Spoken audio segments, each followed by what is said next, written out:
हमारे वृंदावन के एक भगवत प्राप्त महापुरुष थे, परम पूज्य श्री मोटे गणेश जी वाले महाराज जी। एक बार हम उनका दर्शन करने गए। हमारे पूज्य गुरुदेव भक्तमाली जी भी उनका दर्शन करने जाते थे यदा कदा। महाराज जी ने तो महीना 2 महीना उनको कथा भी सुनाई थी उनके कक्ष में बैठ के। और पूज्य परमहंस जी तो कम से कम 40 वर्ष तक उनके यहाँ गए। कितने वर्ष तक? लगातार अखंड, एक दिन भी छोड़ा नहीं परमहंस जी। 40 वर्ष तक उनका संग किया महाराज जी उन्होंने। और ऐसे संग नहीं, सेवा करते, उनके घर के बर्तन मांजते थे, उनके यहाँ झाड़ू लगाते थे, पोछा लगाते थे, कपड़े धोते थे। 1 वर्ष 2 वर्ष नहीं, कितने समय तक? 40 वर्ष तक। तो एक बार हमने देखा, हम दर्शन करने गए थे, शाम का समय था, शायद 6:30-7 बज रहा होगा। तो हमने देखा, गर्मी का समय था महाराज जी, और वो अपनी खटिया पर बैठे थे, आंगन छत पर, अपने जहाँ निवास करते थे उसकी छत पर, आंगन में खुले में खटिया पर बैठे थे। गर्मी का समय था। तो हमने क्या देखा कि उनका शरीर ऐसे कांप रहा है और उनके नेत्रों से बड़ा तीव्र अश्रु प्रवाह चल रहा है, ऐसे झूम रहे हैं। तो हम काफी देर तक बैठे रहे, लेकिन महाराज कुछ बोले नहीं। फिर मैंने साहस करके, एक और संत थे, महाराज जी आज बड़ी विह्वल अवस्था हो रही, क्या बात है? तो पता नहीं उनके मुंह से कैसे निकला, बोले अभी अभी थोड़ी देर पहले हमने तुलसीदास जी का चिंतन किया और मन में तीव्र व्याकुलता हुई कि तुलसीदास जी के साथ बैठकर थोड़ा सत्संग होता तो अच्छा होता। तो इसी खटिया पर बैठ करके तुलसीदास जी नित्य साकेत से पधारे थे। 1 घंटे तक राम कथा सुना करके गए।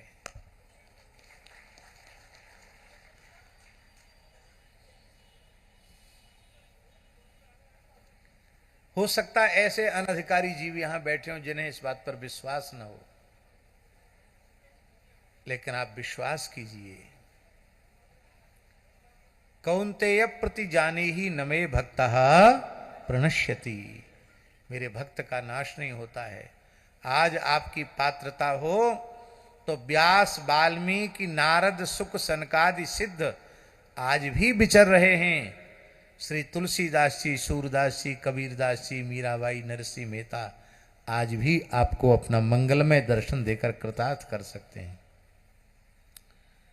महाराज जी, इन रसिकाचार्यों ने निकुंज गमन के पश्चात भी साधकों को दर्शन दिया कि नहीं दिया? कितने जीवों को स्वामी जी का दर्शन हुआ? ध्यान में, स्वप्न में नहीं, साक्षात दर्शन हुआ। कितने जीवों को अग्र स्वामी जी का दर्शन हुआ?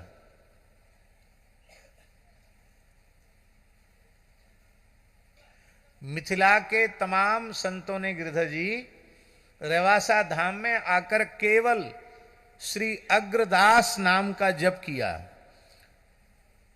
और महाराज जी अग्र शतक लिखा, रसकांत लता जी ने अग्र शतक लिखा है।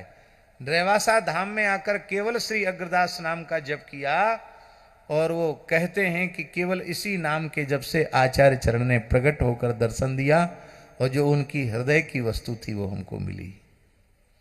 खुद स्वीकार कर रहे हैं महाराज जी आचार्य चरण।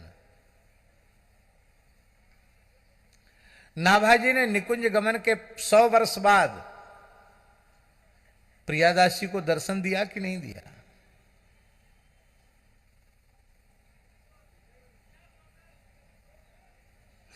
खाक चौक में हम देखते थे, प्रातःकाल स्तुति के बाद और सायंकाल की स्तुति के बाद जब सब संत दंडोत कर लेते थे, उसके बाद पूज्य गुरुदेव पहाड़ी बाबा महाराज ऐसे सिर करके, और ऐसे तो वो बैठते ही थे, और बार बार ऐसे हाथ रहते थे उनके, ऐसे।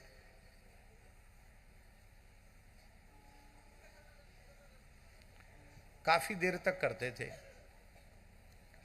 और नेत्र उनके बंद रहते थे। तो एक दिन एकांत अवसर देखकर हमने पूछा महाराज जी को, महाराज जी आरती स्तुति के दंडोत होने के बाद सब संत दंडोत कर जाते, उसके बाद बहुत देर तक आप ऐसे ऐसे करते रहते हैं, आप किसको प्रणाम करते हैं? इतना सुनते ही महाराज जी भाव विहल हो गए और बोले, बच्चा क्या बतावें, इसी वृंदावन में नारद जी सनकादिक समस्त रसिकाचार्य पूर्वाचार्य इसी वृंदावन में विचरण कर रहे हैं। बोले जब खाक चौक में आरती होती सब आरती दर्शन करने आते हैं, बाद में सब मिलकर दंडोत प्रणाम करके जाते हैं, उन्हीं सबको मैं दंडोत करता हूं, एक एक करके सबको दंडोत करता। लो एक ऐसे महापुरुष हैं जिनको सब दिखाई पड़ते हैं। श्री गोकुल भवन वाले परमहंस जी महाराज के नेत्रों के सामने सतयुग त्रेता द्वापर के कलयुग के महान सिद्ध संत प्रकट होते थे।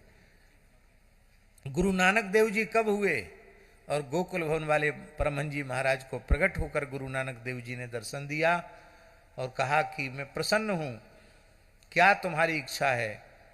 तो आपने कहा कि मैं आपका चरणामृत लेना चाहता हूं।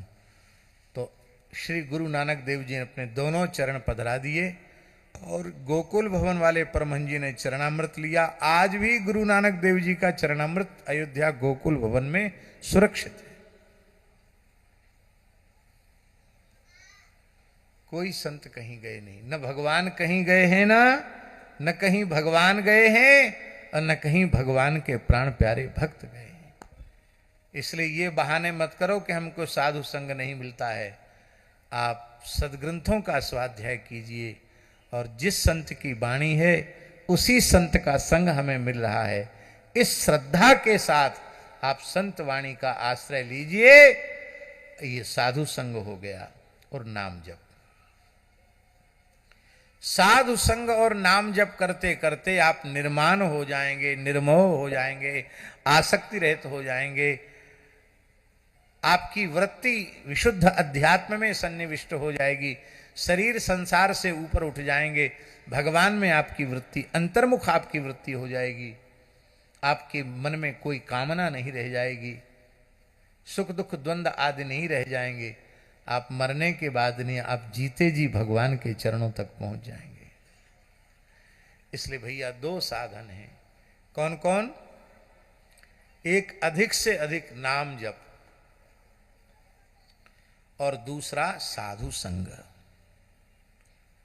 और ये दोनों साधन करते करते बिल्कुल पक्का काम बन जाएगा, इसमें किसी भी प्रकार का संदेह नहीं है। अब मैं मर्यादा के कारण नाम नहीं ले सकता, पर हमारी जानकारी में अनेक साधक संत ऐसे हैं जिन्होंने ईमानदारी से नाम का आश्रय लिया और उनके सामने बड़े बड़े सिद्धों ने प्रकट होकर के उनका मार्गदर्शन किया। ऐसे महापुरुष हमारी जानकारी में हैं, लेकिन मर्यादा होने के कारण हम उनका नाम नहीं ले सकते। ये बात हम इसलिए कह रहे हैं कि हम जो बोल रहे हैं इस पर 101% विश्वास करो। आप चल पड़ो, आपको सब कुछ प्राप्त हो जाएगा। कितने सौभाग्य की बात है, आज इस बालेश्वर में कहां कहां से सब संत महापुरुष गोपीनाथ जी की कृपा से पधारे हैं। इन संतों का ध्यान में चिंतन कर लो, दर्शन कर लो, किस संत ने कौन सी विशेष बात कही, ये बात अपने हृदय में धारण कर लो, बस इसी से काम बन जाएगा। एक और प्रार्थना है, श्री क्षीर चोरा गोपीनाथ जी में नित्य श्री भक्तमाल जी का बहुत भावपूर्वक श्री गिरधर गोपाल शास्त्री जी गायन कर रहे हैं। कल पूर्णाहुति दिवस है, क्यों जी? कल भक्तमाल पाठ पूर्ण हो जाएगा। तो मेरा निवेदन है कि जो लोग भी कल आखिरी पूर्णाहुति का लाभ लेना चाहते हैं भक्तमाल पारायण का, वे जरूर गोपीनाथ जी का भी दर्शन करें और थोड़ी देर बैठकर भक्तमाल पाठ में भी गोपीनाथ जी को भक्त चरित्र गा करके सुनावें। कितने बजे से समय? 9:30 बजे से 9:30 से प्रारंभ हो जाएगा। तो जो लोग भी जाएं वो जा सकते हैं। सवेरे भगवान की मंगला तो सवेरे 5 बजे हो जाती है और भगवान का श्रृंगार सहित 8:30 बजे श्रृंगार आरती होती है और श्रृंगार आरती के बाद पाठ शुरू हो जाता है। तो आप लोग पाठ का भी आनंद लें। और कथा तो हो गई ऐसा समझ लीजिए, 2 पद हम बोल देते हैं और रस का आनंद प्रभु जी के चरित्र का आरंभ कर देते हैं। बस इतना करके आज की कथा का थोड़ी देर में विराम करेंगे। गीतावली बालकांड पद संख्या 55।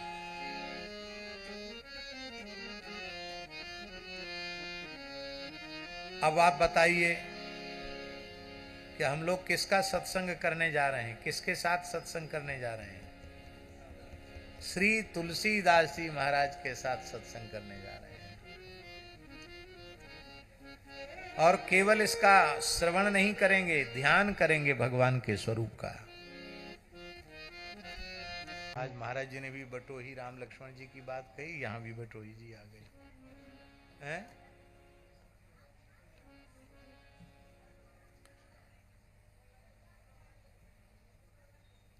अवतारा ह्यसंख्येयाः हरेः सत्त्वनिधिर्द्विजाः यथा विदासिनः कुल्यः सरसस्युः सहस्रशः। भगवान के कितने अवतार हैं? कोई कहता 10 अवतार हैं, कोई कहता 24 अवतार हैं। पर भगवान कृष्ण द्वैपायन व्यास जी कह रहे हैं अवताराः ह्यसंख्येयाः। भगवान के असंख्य अवतार हैं। असंख्य का अर्थ है संख्यातुम अयोग्या, गणना कोई कर नहीं सकता उनको।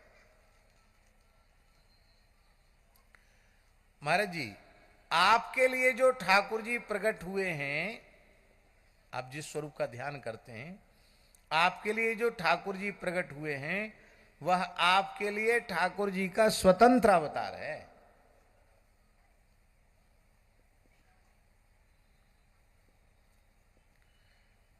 आपके लिए जो भगवान, क्योंकि यद यद धियात उर्गाय विभावयन्ति तत्तद वपुः प्रणय से सदनुग्रहाय।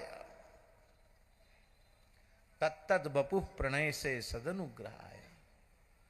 भक्त जिस भाव में भरकर ठाकुर जी का चिंतन करता है उसी भाव में ठाकुर जी, उसी भाव के सांचे में ढलकर ठाकुर जी आ जाते हैं।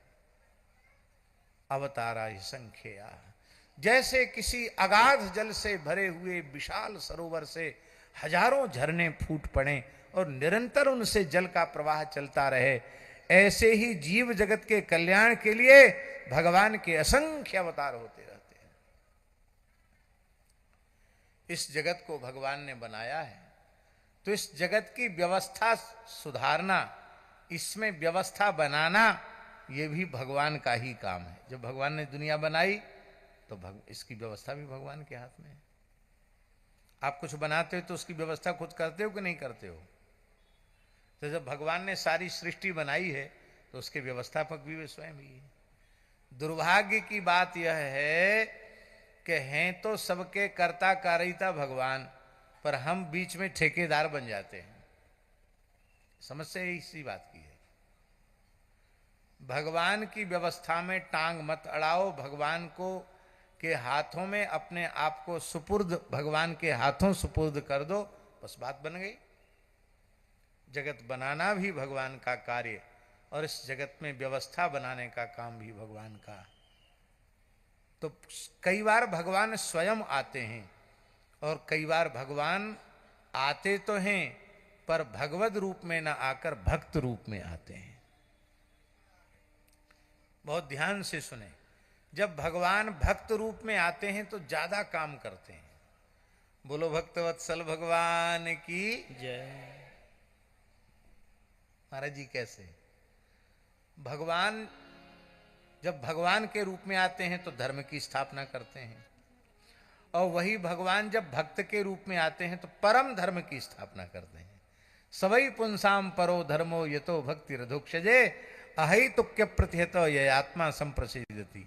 तो भगवान धर्म स्थापन करते हैं और वही भगवान भक्तावतार लेते हैं तो परम धर्म स्थापन करते हैं। भगवान अवतार लेकर दुष्टों का विनाश करते हैं, वही भगवान भक्त रूप में अवतार लेते हैं तो दुष्टों का विनाश नहीं करते, दुष्टों की दुष्टता का विनाश करके उनको भी प्रेमानंद में विभोर कर देते हैं। कौन सोच सकता था कि जगाई मधाई परम भागवत हो जाएंगे। और श्री गौर हरि उनको भी प्रेम में विभोर कर देते हैं। वे कल तक जो इतने मदमत्त अहंकारी थे और आज दूसरे ही क्षण वह चांडाल को भी नमस्कार करके प्रार्थना करते हैं कि मेरे द्वारा तुम्हारे प्रति कोई अपराध बना हो तो आप बड़े करुणामय हैं, दयामय हैं, आप क्षमा कर देना, क्योंकि निरपराध जीव ही कृष्ण प्रेम का अधिकारी होता है। मैं भिखारी हूं, कृष्ण प्रेम की एक कृष्ण प्रेम की कणिका की एक सूक्ष्म कणिका की भिक्षा में प्रदान करके हमें कृतार्थ करो। दुष्ट का नाश नहीं करते, दुष्ट की दुष्टता का नाश करते हैं। तो दुष्ट का नाश करना ज्यादा अच्छा है कि दुष्ट को भी संत बना देना ज्यादा अच्छा है? तो ज्यादा काम करते कि नहीं करते? भगवान परित्राण करते हैं संतों का, परित्राणाय साधूनाम विनाशाय च दुष्कृताम, परित्राण करते हैं। पर ये संत आचार्य प्रकट होकर के ज्ञान भक्ति वैराग्य का पोषण करके, ज्ञान भक्ति वैराग्य को पुष्ट करने वाले सिद्धांत ग्रंथों को प्रणयन करके ये वस्तुतः साधुओं का वास्तविक परित्राण करते हैं। यदि ये गीता भागवत रामायण न होती तो हम लोगों का क्या होता है? इसलिए जब भगवान भक्त रूप में अवतीर्ण होते हैं तो उनकी सामर्थ्य और अधिक बढ़ जाती है। ठीक इसी प्रकार से भगवान इस कराल कलिकाल में जीवों को कृतार्थ करने के लिए, उन पर अनुग्रह की कृपा की वर्षा करने के लिए भगवान 4 रूपों में प्रकट हुए। इसे हम लोग चतुर्व्यूह कहते हैं। क्या कहते हैं? चतुर्व्यूह। चतुर्व्यूह में कौन कौन तत्व आते हैं? वासुदेव तत्व, संकर्षण तत्व, प्रद्युम्न तत्व और अनिरुद्ध तत्व, ये 4 तत्व आते हैं। अब वासुदेव तत्व का स्वरूप क्या है, प्रद्युम्न तत्व का स्वरूप क्या है, संकर्षण तत्व का स्वरूप क्या है, अनिरुद्ध तत्व का क्या स्वरूप है, इसकी विस्तृत व्याख्याएं हैं। उन ग्रंथों में आप लोग देख लेना। पर वे साक्षात वासुदेव तत्व जो नित्य गोलोक विहारी श्री कृष्ण हैं, राधा रानी के मादनाख्य महाभाव का आस्वादन करने के लिए, और केवल मनुष्य नहीं, कीट पतिंग पशु पक्षियों को भी प्रेमदान करने के लिए और स्वयं राधा रानी के महाभाव का आस्वादन करने के लिए वह वासुदेव तत्व ही श्री गौर हरि के रूप में प्रकट होते हैं। बोलो श्री गौरांग महाप्रभु की जय। संकर्षण तत्व, जिसे बलदेव तत्व कहते हैं, ये संकर्षण तत्व ही श्रीमन नित्यानंद प्रभु के रूप में प्रकट होते हैं। गौर कृपा, गौर प्रेम, उसके प्रदाता श्री नित्यानंद ही हैं। श्रीपाद नित्यानंद की कृपा नहीं हुई तो आप गौर कृपा के पात्र नहीं बन सकते।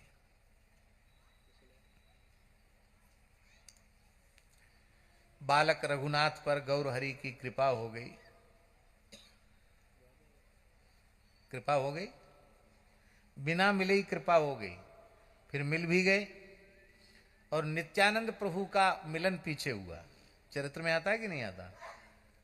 तो चोर चोर कहकर के उन्होंने छाती से लगाया कि गौर गौर प्रेम तो मेरी संपत्ति है, मेरे निकट आए बिना तुझे गौर प्रेम की प्राप्ति कैसे हो गई? ये प्रेम जो है ना महाराज जी, किसी की बापौती नहीं है, ये आचार्य की निधि है। विचार करो कि अनन्य रसिक नृपति श्री स्वामी जी का जो दिव्य उपासना का रस है, जिसके लिए कहते हैं कि रमा भी ललचा रही हैं, उमा भी ललचा रही हैं, ब्रह्मादि देवताओं को भी वो सुलभ नहीं है। कहाँ तक कहें गोपी जन भी नहीं वहां, माने वो भी लालायित हो रही हो उस रस के लिए। अब सोचो कोई इतना दुर्लभ है और तुम कलयुग में पैदा हुए हो, कलिमल ग्रसित जीव हो, तुमको वो रस कैसे सुलभ हो जाएगा? जब इतने बड़ों बड़ों को दुर्लभ है तो तुम किस खेत की मूली हो भाई? इसलिए श्री स्वामी बिहारन देव जी ने कहा, नित्य विहार नित्य सिद्धन को तू काहे को मूड मुड़ावे। नहीं, ऐसे कलिमल ग्रसित जीवों को भी रस प्राप्त होता है। कैसे? केवल और केवल आचार्य चरण की कृपा से, स्वामी जी की कृपा से प्राप्त हो जाता है। यही बात है कि नहीं?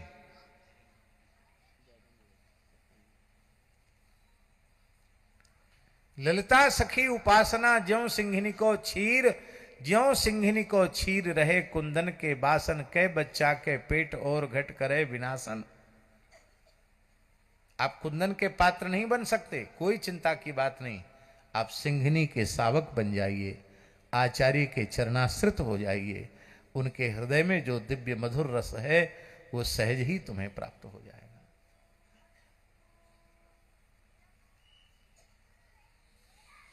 इसलिए भगवत प्रेम आचार्यों की निधि है। आचार्य तत्व ही बलदेव तत्व है, गुरु तत्व बलदेव तत्व है। तो ये तो दो तत्व हुए, और चौथे तत्व हैं श्री प्रद्युम्न तत्व। भगवान से अलग नहीं है, न प्रद्युम्न भगवान से अलग है, न अनिरुद्ध भगवान से अलग है, क्योंकि चतुर्व्यूह साक्षात भगवत रूप ही हैं। एक ही परब्रह्म परमात्मा चार रूपों में, ऐसा समझो। एक ही परब्रह्म परमात्मा वासुदेव, संकर्षण, प्रद्युम्न और अनिरुद्ध के रूप में, ऐसा समझो। वह श्री प्रद्युम्न जी महाराज कलिमल ग्रसित जीवों के ऊपर कृपा करने के लिए श्री श्यामानंद प्रभु के रूप में प्रकट होते हैं। बोलो श्री श्यामानंद प्रभु की जय। और श्यामानंद जी के शिष्य के रूप में चतुर्व्यूह में जो अनिरुद्ध तत्व है वो रसिकानंद प्रभु के रूप में प्रकट होते हैं, जिनको भक्तमाल में रसिक मुरारी कहा गया। और एक विशेष बात हम आपको निवेदन करें, जैसे श्री चैतन्य महाप्रभु सदेह श्री जगन्नाथ जी के श्रीअंग में विलीन हो गए, ऐसे ही रेमुणा गांव में क्षीरचोरा गोपीनाथ जी के श्रीअंग में श्री रसिकानंद प्रभु सदैव विलीन हो गए। केवल उनकी कौपीन, उनकी डोरी, उनकी पादुका रह गई। उनके पुष्प की, उनके वस्त्र की, कौपीन की समाधि दी गई, वो समाधि है। और उनकी पादुका जी आज भी विराजमान है। आज भी उनकी वह कुटिया है जिसमें बैठकर भजन करते थे। इनमें ही प्रतिष्ठित हैं रसिकानंद प्रभु। क्या कहना, ये सतयुग की घटना नहीं है, ये कलयुग की घटना है। श्री चैतन्य महाप्रभु क्षीरचोरा गोपीनाथ जी का दर्शन करने पधारे। घंटों उद्दाम नृत्य करते हुए हरिनाम संकीर्तन किया और स्वयं श्री गोपीनाथ जी ने अपने मस्तक का पुष्प श्री चैतन्य महाप्रभु जी को प्रदान किया, पुष्प गुच्छ प्रदान किया। और श्रीमन महाप्रभु जी ने ही क्षीरचोरा गोपीनाथ जी की, माधवेंद्रपुरी जी की पूरी कथा सुनाई। इस पुस्तक में ये झा जी ने अंकित किया है, पूरी कथा सुनाई।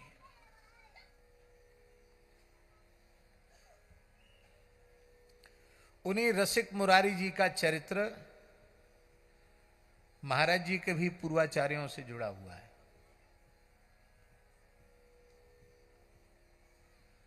महाराज जी के श्री गोरीलाल कुंज के स्वामी जी की परंपरा के पंचम आचार्य श्री स्वामी नरहर देव जी पंचम आचार्य हैं। पंचम श्री स्वामी नरहर देव जी महाराज पंचम आचार्य हैं, स्वामी श्री हरदास जी की परंपरा के। सिद्धांत में उनको भी जगन्नाथ जी का ही स्वरूप माना जाता है। जगन्नाथ जी ही नरहर देव जी के रूप में आए।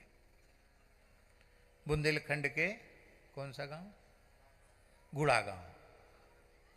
गुड़ा गांव में कान्यकुब्ज विप्र परिवार में श्री नरहर देव जी महाराज का आविर्भाव हुआ। पिताजी साधु सेवी थे। ये कथा भक्तमाल में नहीं, हम आपको सुना रहे हैं। जो फिर भक्तमाल की कथा तो सुनाएंगे, मूल में प्रियादासी की टीका में नहीं है। तो उस समय श्री रसिकानंद प्रभु श्री रसिक मुरारी जी महाराज 1200 साधुओं की जमात लेकर के गुड़ा गांव पहुंच गए और श्री नरहर देव जी के पूज्य पिताजी बड़े साधुओं के प्रेमी थे, साधु सेवी थे। संतों को बहुत अनुनय विनय पूर्वक रखा और उनसे प्रार्थना की कि आपके ठाकुर जी, जमात के ठाकुर जी क्या भोग लगाना चाहते हैं, कल क्या भोग लगेगा? तो बोले हम चंदिया, बरा जानते हैं ना, बुंदेलखंड में बरा बनते हैं उड़द की दाल के, सिल्लोड़ी पर पीस करके और फिर बरा तैयार होता है, उसको घी में तेल में काढ़ा जाता है, फिर उसको उसका एक विशेष प्रकार का जल तैयार होता है, उसमें उसको बोझा जाता है।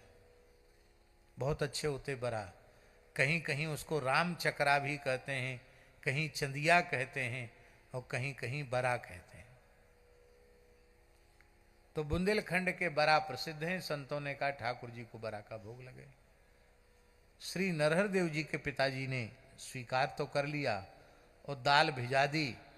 अब दूसरे दिन पंगत का समय निकट है। 10 मन दाल भेजी हुई थी। 10 मन में कितना हुआ है? 10 मन माने 400 किलो है। कितना हुआ भाई? हम गणित नहीं जानते। 4 क्विंटल दाल भेजी हुई। अब कौन साधुओं से कहा आप लोग बनाना जानते? बोले हम बनाना नहीं जानते, भोग लगा के पाना जानते हैं। बोलो भक्तवत्सल भगवान की। हमने सुना है कि बहुत बढ़िया बरा बुंदेलखंड में बनते हैं, पर हम भोग लगा के पाना जानते, बनाना नहीं जानते। अब उनको बड़ी चिंता हो गई पिताजी को कि संतों ने बड़ी कृपा पूर्वक तो बरा खाने की इच्छा प्रकट की, और हम बताओ कौन इतनी दाल पीसे? वहाँ तो नाहिन आती है पीसने के लिए दाल, ऐसा होता ना गांव में, लेकिन इतनी दाल 4 क्विंटल कौन पीसे और कौन बनावे? समय से भोग लगे। तो पिताजी चिंतित हो गए, और जब पिताजी चिंतित हो गए तो श्री नरहर देव जी बालक ही थे। कितनी अवस्था थी महाराज जी? 12 वर्ष की अवस्था थी नरहर देव जी की। उन्होंने कहा कि पिताजी आप चिंता क्यों करते हैं? श्री ठाकुर जी संत सेवा का जो कार्य है वो भगवत कार्य है, और भगवत कार्य भगवत कृपा से ही संपन्न हो जाता है। यही बात है ना। आप पूर्ण विश्वास करो। अनन्यास चिंत्यन्तो माम ये जना पर्युपासते तेषाम नित्याभियुक्तानाम योगक्षेमम वहाम्यहम्। मैं योगक्षेम का वहन करता हूं। आप भगवान का चिंतन कीजिए। श्री नरहर देव जी ने कहा, और भगवान ने तत्काल समाधान भेज दिया। एक सी अवस्था के 4 बालक आए, बाल संत, जिनका देखने में बहुत छोटी छोटी अवस्था थी, 5-10 वर्ष की अवस्था, जैसे 5-10 वर्ष का बालक हो वैसे ही 4 बालक आए। शरीर पर केवल एक लंगोटी है और कुछ नहीं है, और सिल्लोड़ी भी लिए हुए। क्यों महाराज जी? उन्होंने आकर दंडौत किया और कहा हम बरा बनाना बहुत अच्छा जानते हैं, जितने बजे कहो उतने जल्दी बरा समझ रहे हैं ना आप लोग? नहीं, चंदिया बरा बना करके हम तैयार कर देंगे, पर शर्त हमारी ये है कि हम जब बनाएं रसोई में तो चिक पड़ जाएगी, कोई भीतर झांक के न देखे। बोले ठीक है, कोई नहीं देखेगा, और भोग तो 12 बजे लगना ही है बरा का। अब भीतर कोई आवाजें नहीं आ रही थी खुटर पुटर की। तो श्री नरहर देव जी के पिताजी ने सोचा बालक ही तो हैं, सो गए होंगे, रसोई घर में ही नींद लग गई होगी, सो गए होंगे। वहां देखा तो वो चारों बालक अंतर्धान हो गए और बरा बन के तैयार थे। ठाकुर जी को भोग लगा। 1200 संतों ने तृप्त होकर के बरा, घी बूरा बरा खूब प्रेम से पाया, और जो आम जनता थी उसको भी सबको बरा का प्रसाद मिला। तब श्री स्वामी नरहर देव जी ने कहा, पिताजी वो 4 संत सामान्य संत नहीं थे। आपकी चिंता को दूर करने के लिए साक्षात सनकादिक भगवान ही 4 रूपों में आए थे। श्री सनक सनंदन सनातन सनत कुमार, और वे ही बरा बना करके गए हैं। तो इस तिथि पर प्रतिवर्ष अब ठाकुर जी को बरा भोग लगे और संत पावे। आज भी गोरीलाल कुंज में कार्तिक शुक्ला द्वादशी जिस तिथि को ये घटना घटी, उस तिथि पे आज भी महाराज जी के यहाँ उत्सव होता है। वर्ष का सबसे बड़ा उत्सव है वो चंदिया महोत्सव। आज भी बरा बनते। कितने क्विंटल बनते हैं? 1.5 क्विंटल दाल भिजाई जाती है।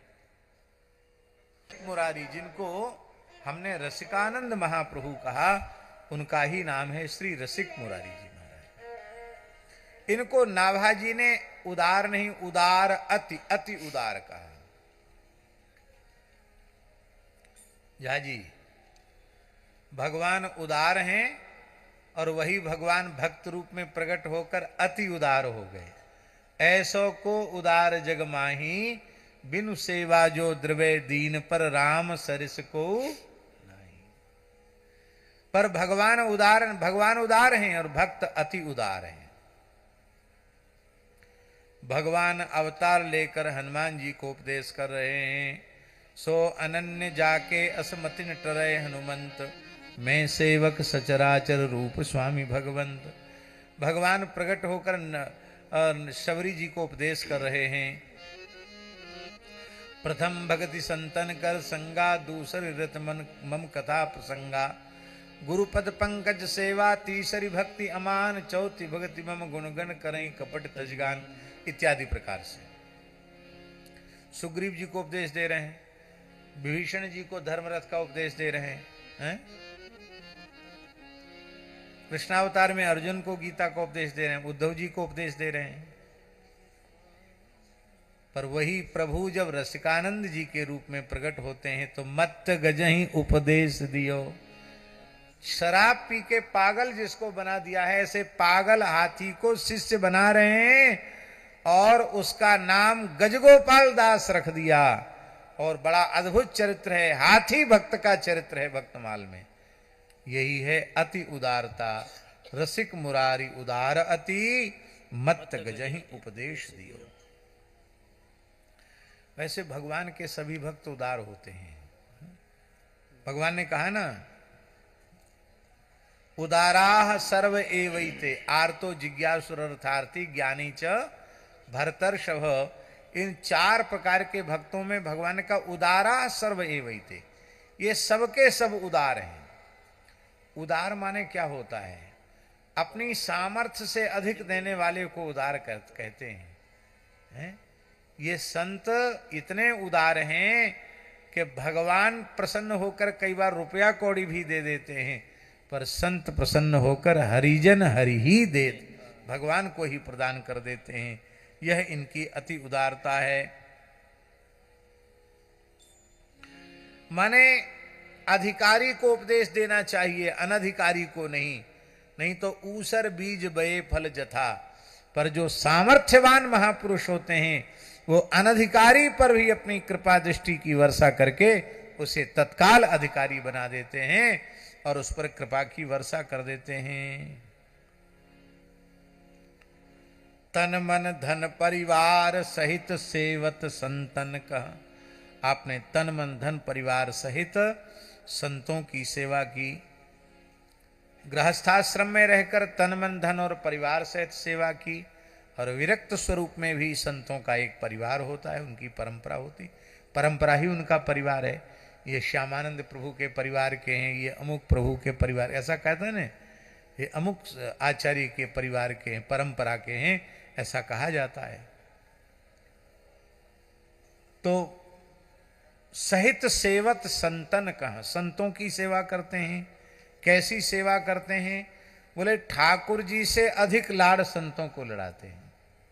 रसिकानंद प्रभु दिव्य भोग आरती अधिक हरिहूते ही यम, भगवान से भी अधिक भक्त हैं, ऐसा हृदय से स्वीकार करके संतों की भी आरती सेवा पूजा आप भगवत भाव से ही करते हैं।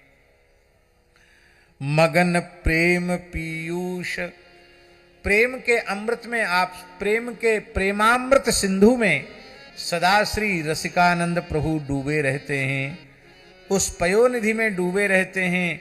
कहते कैसे इसका पता चला आपको? बोले भी पूज्य गुरुदेव भक्तमाली जी ने घटाया है।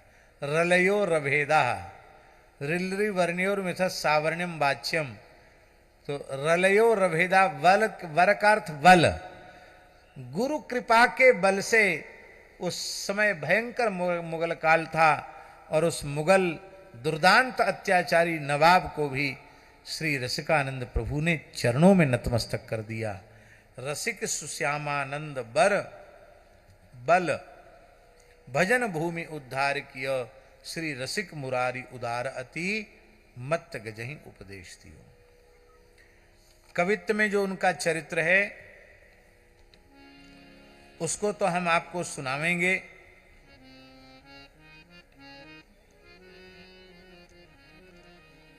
पहले बोलो भक्तवत्सल भगवान की जय। पहले इनके परंपरा का हम वर्णन कर देते हैं। बोलो भक्तवत्सल भगवान की जय।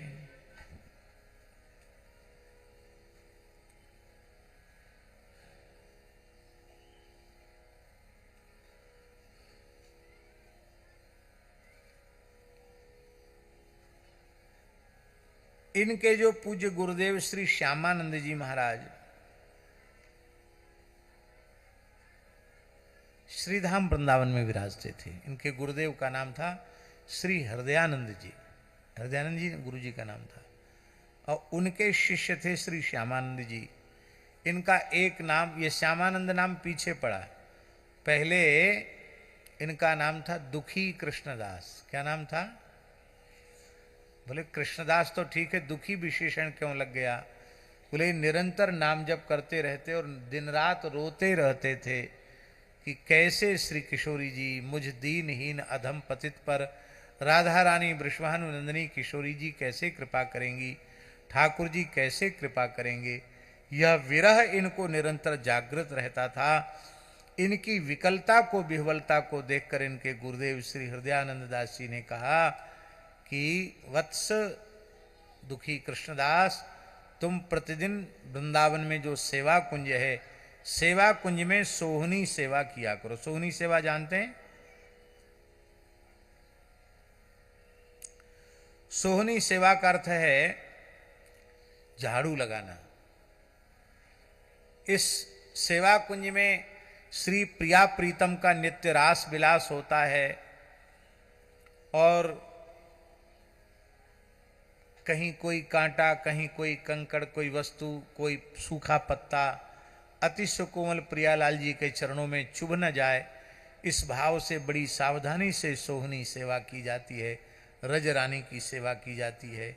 बस निरंतर सोहनी सेवा करते, महामंत्र का जप करते रहते और निरंतर व्याकुल बने रहते कि हमको कैसे भी किशोरी जी का दर्शन हो जाए, युगल सरकार का दर्शन हो जाए। श्री राधा रानी तो अत्यंत करुणामयी है।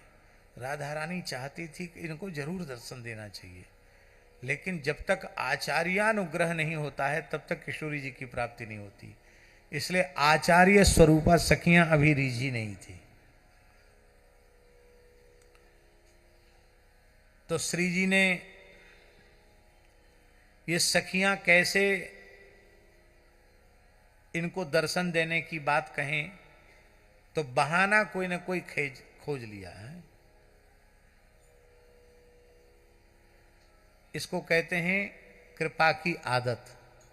कृपा की न होती जो आदत तुम्हारी, तो सुनी ही रहती अदालत तुम्हारी। कृपा, कृपा बहुत ऊंची चीज है। कृपा का हेतु स्वयं ही निर्मित किया राधा रानी ने। एक दिन राधा रानी ने जानबूझकर अपने चरण का नूपुर, स्वर्णमय नूपुर सेवा कुंज में गिरा दिया और सोहनी सेवा करते करते, झाड़ू लगाते लगाते श्यामानंद जी, जिनका नाम दुखी कृष्णदास था, उनको वो नूपुर दिखाई पड़ गया। वह दिव्य मणिजटित नूपुर, स्वर्णमय नूपुर देख करके वो समझ गए ये धरती का तो है नहीं, किसी कारीगर का बनाया हुआ नहीं है, ये हो न हो साक्षात रसेश्वरी रासेश्वरी कृष्ण प्राण वल्लभा राधा रानी के श्री चरण का नूपुर होगा। तो ये तो कृपा ही हमको मिली है, इतने दिन में ये प्रसाद मिला है। तो बड़े भाव से उस नूपुर को सिर से लगाया और गमछे में बांध करके गमछा सिर से बांध लिया। अब श्री राधा रानी जब कुंज से महल में पधारी तो ललता जी ने देखा श्रृंगार, तो बोले आपका एक नूपुर कहां चला गया? राधा रानी ने बड़े भोरे पंते कहा, अरे ललता, तेने मोकू नूपुर धरायो ही नहीं होएगो। अरे कैसे नहीं धरायो? मैंने अपने हाथन ते तेरे चरणन में नूपुर पधरायो, आपके चरणन में नूपुर पधरायो। आप कैसी बहकी बहकी सी बात कर रही हैं? तो आप कहूं घेर के चली आई तो खोज के आओ। सेवा कुंज में सखियां सब जगह घूम ली, वो कहीं नूपुर नहीं मिला। मिले कहां से? वो तो बाबा जी ने कपड़े में बांध के सिर से बांध लिया, कैसे मिले? सखियां निराश होकर लौटाई, बोले नूपुर तो वहां नहीं है। तो राधा रानी ने कहा, है सके एक बाबा रोतो रहे और झाड़ू लगातो रहे, है सके बाबा पे होए हमारो नूपुर। हाँ बाबा पे है सके।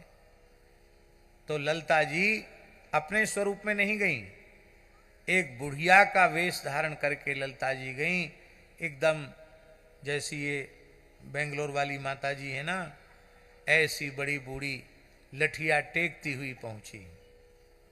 हे बाबा, कहा मैया बता, कहा बात है? मेरी बहू आई यहां सवेरे सवेरे घूमबे फिरबे, वाके पाम को नूपुर गिर गयो, तेने देखो कहूं पायो, कहां है नूपुर?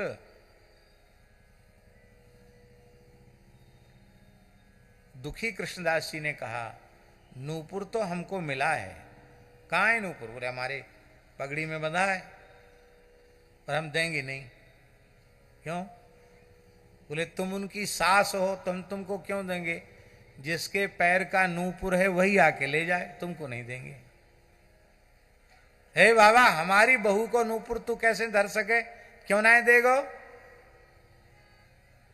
ललता जी ने खूब डांट डपट भी करी, लेकिन बाबा पसीजे नहीं। बोले हमको कैसे पता चले कि तुम्हारी बहू का नूपुर है? हम नहीं समझते। ये तो वृंदावन है, कोई दूसरी मैया आ जाए, बाबा हमारी बहू को नूपुर, तो हम तो फक्कड़ बाबा जी मधुकरी मांग के निर्वाह करते हैं, हम दूसरा नूपुर कहां से लाएंगे? इसलिए हमारे पीछे मत पड़े, बहू है ले आ, और मैं बहू के चरणन के दर्शन करूंगो, फिर मिलान करूंगो कि आई जोड़ को नूपुर है कि नहीं। जब पूरा पूरा पक्को मिल जाएगा तब मैं दे दूंगा। ललता जी उदास होकर के आ गई। बोले वो बाबा बड़ो हठी है, वो तो कहता बहू आवे, बहू का पैर देख के नूपुर से मिलान करके तब मैं दूंगा, नहीं तो नहीं दूंगा। लाडली जी ने कृपा का बहाना तो बनाया था, किसी तरह से कृपा करनी है। सखियों से कहा, सखियों वो अधिकारी जीव है, अब तो उस पर कृपा करनी चाहिए। अष्ट सहचरियों के सहित साक्षात श्री राधा रानी दुखी कृष्णदास जी के निकट प्रकट हो गई। अपना तन मन प्राण सर्वस्व श्री किशोरी जी के चरणों में न्योछावर कर दिया। प्रेम विह्वल होकर अपना मस्तक रखकर रोने लगे। नूपुर से मिलाया तो नूपुर, किशोरी जी ने नूपुर लिया और तिलक के मध्य में ऐसे रख दिया नूपुर। आपको वही तिलक है क्या? आपका नहीं है ना? नूपुर वाला तिलक होता ना, हमारे पूज्य श्री परम पूज्य श्री चंद्रशेखर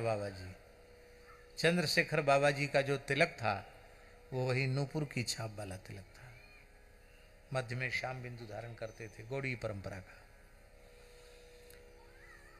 तो किशोरी जी ने नूपुर की छाप दे दी उनको। छाप देने का मतलब क्या है? आप चाहे जितना लंबा चौड़ा कागज लिख लो, चाहे जितने अच्छे पेपर पर लिख लो, चाहे जितनी अच्छी भाषा में लिख लो, और प्रधानमंत्री राष्ट्रपति का ठप्पा न लगे, सील ठप्पा मुहर न लगे, उनके हस्ताक्षर न हो, तो कागज किस काम का है? कागज की कीमत हस्ताक्षर होने के बाद बढ़ती है कि नहीं बढ़ती है? तो मानो श्री किशोरी जी ने अपने नूपुर का उनके मस्तक से स्पर्श करा के रसिक छाप उनको प्रदान कर दी कि आज से तुम मेरे रसिक भक्त हो, और अब श्यामा के नाम रूप लीला में आनंद का अनुभव करने के कारण आज से तुम्हारा नाम श्यामानंद होगा। राधा रानी ने उनका नाम श्यामानंद कर दिया। बोलो श्यामानंद प्रभु की जय हो। अब प्रेमोन्मत्त होकर वहां से आए।